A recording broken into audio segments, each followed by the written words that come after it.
Today is Friday, April 9th, 2021. Remember, we're currently working on Calvin and Hobbes, the cartoon, and on Wednesday we worked on the timeline. Remember, we have Calvin from the past who wrote a letter to himself. In the present, he receives the letter, and in the text we had the verbs and the actions you've done, you've seen, and you've known. All right, and the question was where to place those actions on the timeline. You've done, you've seen et you've known, et où les placer sur l'axe du temps. Est-ce que c'est des actions qui appartiennent au passé, au présent, au futur, entre du passé et du présent, entre du présent et du futur? Et j'ai eu plein de réponses de la part de plein de gens. Alors, c'était très intéressant parce qu'il y a des gens qui ont réfléchi vraiment en termes de logique, qui étaient dans l'histoire de Calvin et Hobbes et qui ont réfléchi en se disant c'est Calvin qui s'écrit une lettre à lui-même. Donc il écrit à cet endroit-là, il se dit ces actions-là, il se le dit à son lui du présent, donc c'est forcément dans ce sens-là. Donc ces verbes-là appartiennent forcément entre le passé et le présent, voire pourquoi pas déborder un peu sur le futur, parce que il s'écrit à son lui du futur. C'était très intéressant et il y avait une grande part de vrai là-dedans.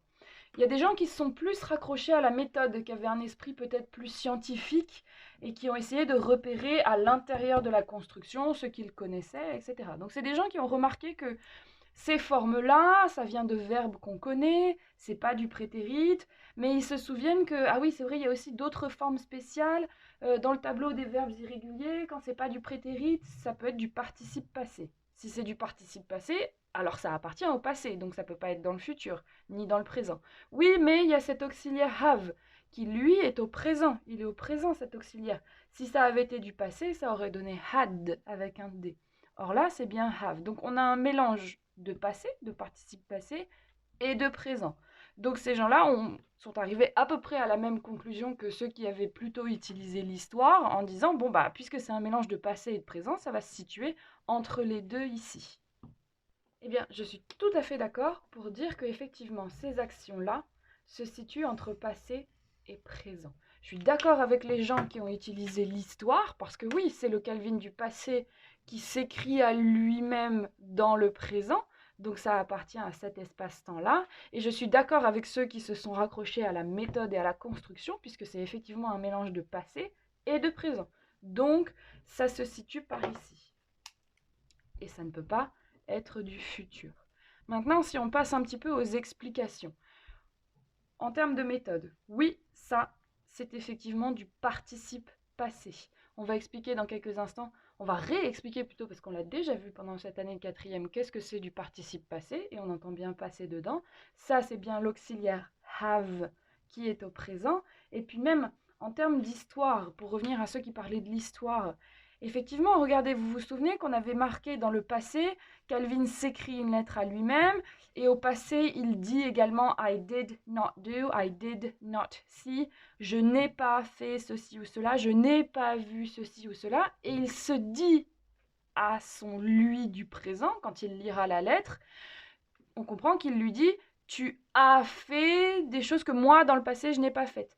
Tu as vu des choses que moi dans le passé je n'ai pas vues. Donc ça se situe effectivement entre passé et présent.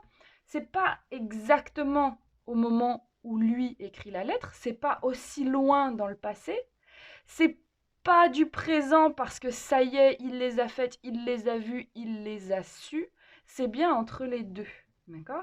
Et ça correspond à une conjugaison. Une conjugaison qui a un nom spécial. Alors il y en a certains qui ont tenté en disant est-ce que ce serait pas du passé composé?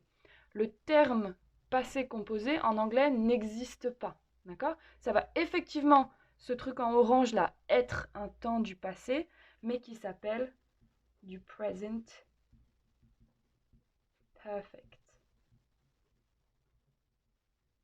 Et même dans le nom, on le voit bien que c'est entre passé et présent. C'est du present perfect. Même en français, on dit du parfait, de l'imparfait, du plus que parfait.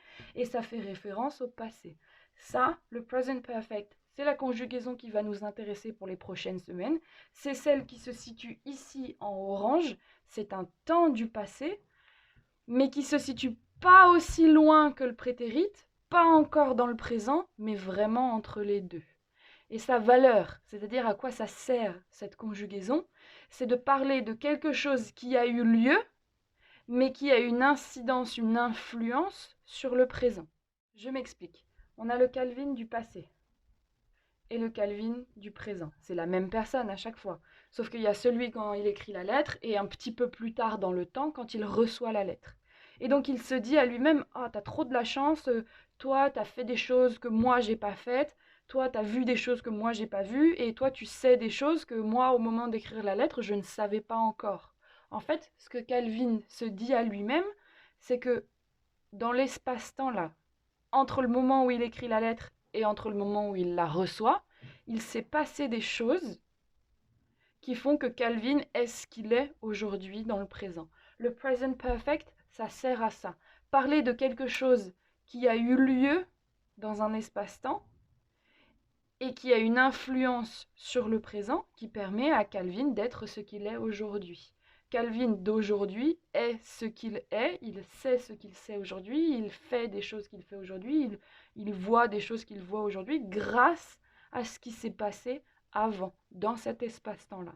Et ce truc-là que j'ai entouré en rouge, c'est du present perfect. C'est pas précis, c'est pas aussi loin que le passé, c'est pas dans le présent, c'est entre les deux. C'est ce qui a permis de passer d'un état à un autre. On était quelque chose, il s'est passé certaines choses qui fait que on est ce qu'on est aujourd'hui. Et c'est ça du present perfect. On commence à être d'accord sur le fait que le present perfect, ça se constitue de l'auxiliaire have au présent, plus de ce qu'on appelle donc le participe passé. C'est le cas de done, seen et known. Ce sont des participes passés. Qu'est-ce que c'est déjà un participe passé? C'est une forme de verbe. N'importe quel verbe, je sais pas, bah tiens, je vais prendre to see, d'accord? Vous pouvez le mettre à des formes différentes. On peut le mettre à la forme du présent, on peut le mettre à la forme du prétérit, on peut le mettre à la forme du futur, et ben on peut aussi le mettre à la forme de participe passé. On en a déjà beaucoup parlé de ce participe passé, surtout quand on travaillait sur la sécurité routière et qu'on devait construire de la voix passive, de la voix active, etc. Le participe passé. Vous prenez votre verbe. Je vous rappelle qu'en anglais, il y a des verbes réguliers et des verbes irréguliers. Le participe passé, comment ça se construit? Si c'est un verbe régulier, c'est facile, c'est comme au prétérit, on prend son infinitif et on met ed à la fin. Si c'est un verbe irrégulier, alors il a une forme spéciale qu'on met dans le fameux tableau des verbes irréguliers qui est à la fin de votre cahier depuis le début de l'année. On va d'ailleurs pouvoir compléter ce tableau à la fin de votre cahier avec les verbes qui viennent de la BD. Donc on a le verbe à l'infinitif to do. Ici, on remarque bien que son participe passé, c'est done. Son prétérit, je pense que ça y est, vous aviez compris que c'était did. C'est d'ailleurs bien ce que Calvin dit, I did not do. Et en français, c'est faire. Ensuite, on avait to see. Tiens, d'ailleurs, je pense qu'il est déjà dans votre tableau. Vous n'avez plus qu'à compléter. To see, le prétérit, je vous rappelle, c'est saw. Son participe passé, seen, voir. Et ensuite, on a to know. Au prétérit, je ne sais pas si vous le saviez, mais du coup, c'est l'occasion, ça devient new avec un E. Le participe passé, on voit bien que ça prend un N, known, et c'est savoir. Pourquoi pas rajouter un coup de stabilo pour bien montrer où est-ce que ça change. Et voilà. Je m'arrête ici pour les explications sur le present perfect, sur le participe passé.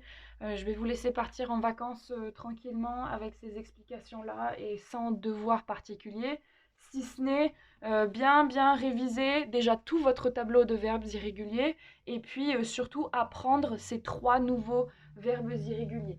D'ailleurs, c'est ce que je vous avais marqué dans le petit dossier que je vous ai distribué avant de partir en confinement. Vous voyez bien qu'à la date du jour, vous avez regardé la vidéo et puis vous reprenez votre tableau de verbes irréguliers, etc. Bon. Et à la rentrée, je vous donne vraiment rendez-vous le 26 avril pour les 4e D et le 27 avril pour les 4e C.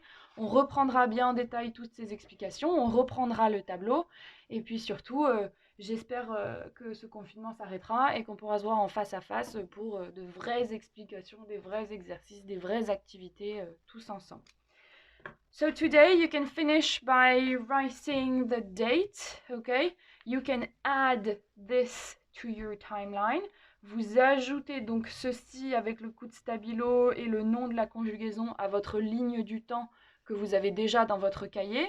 Vous ajoutez bien tout ça au tableau à la fin du cahier. Et je vous souhaite d'excellentes vacances. Soyez courageux, revenez bien après les vacances et n'hésitez pas si vous avez des questions.